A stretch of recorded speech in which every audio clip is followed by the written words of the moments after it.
DVM Telugu ఛానల్కి స్వాగతం. దేవదొడ్డి యశోదమ్మ భూ సమస్యను పరిష్కరించాలని ధర్నా. పలమనేర్ డిసెంబర్ 30 ప్రజాప్రతిభ.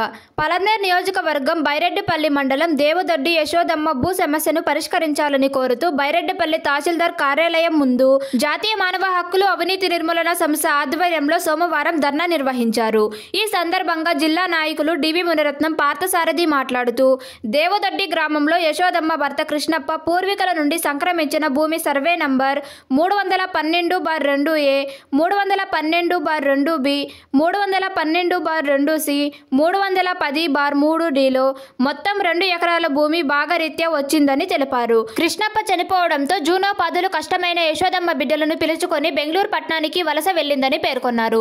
అక్కడ నుండి దేవదొడ్డి గ్రామంలో ఉన్న భూములను అప్పుడప్పుడు వచ్చి పరిశీలించుకొని వెళ్లే వాళ్ళని తెలిపారు. యశోదమ్మ కొంతకాలంగా అనారోగ్య రీత్యా భూముల వద్దకు రాకపోవడంతో అదును చూసిన యశోదమ్మ మరిది వెంకటేష్ మూడో కంటికి తెలియకుండా రెవెన్యూ అధికారులను అనుకూలంగా మలుచుకొని యశోదమ్మకు చెందాల్సిన భూమి తన పేరున కొంత, తన భార్య పేరున కొంత భూమిని ఆన్లైన్లో చేసుకున్నారని ఆరోపించారు. అడ్డుదారులు యశోదమ్మ భూమి ఆన్లైన్లో నమోదైన పై నంబర్లను వెంటనే రద్దు చేసి బాధితురాలకు అప్పజెప్పాలన్నారు. బాధితురాలు 2 పర్యాయాలు సంబంధిత VRO వద్దకు పెద్ద మనుషులు సమక్షంలో మాట్లాడినా పరిష్కారం కాలేదని, ఆఖరకు పోరాటం చేయక తప్పలేదు అన్నారు.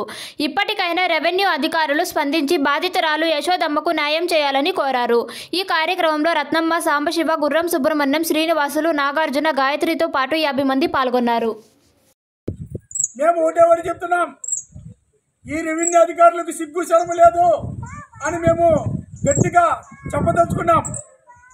మీరు చేసే ముందు క్షేత్రస్థాయిలోకి వెళ్ళి సంబంధిత VRO ఈ భూమి ఎవరిది, ఈ భూమి ఎవరు సాగు చేస్తున్నారు, ఆ వెంకటేశ్వర అవునా కాదా, వెంకటేశ్వర భాగమా లేదా యశోదమ్మ భాగమా అని పరిశీలించకుండా ఆ వెంకటేశ్వర ఇచ్చే డబ్బు అవినీతి డబ్బుకు కక్కుర్తిపడి దుర్మార్గమైన చర్యలకు పాల్పడి ఈ VRO యశోదమ్మకి చెందాల్సిన భూమిని ఈరోజు గౌరమ్మ వెంకటేశ్వర పైన ఆన్లైన్లో నమోదు చేశారు.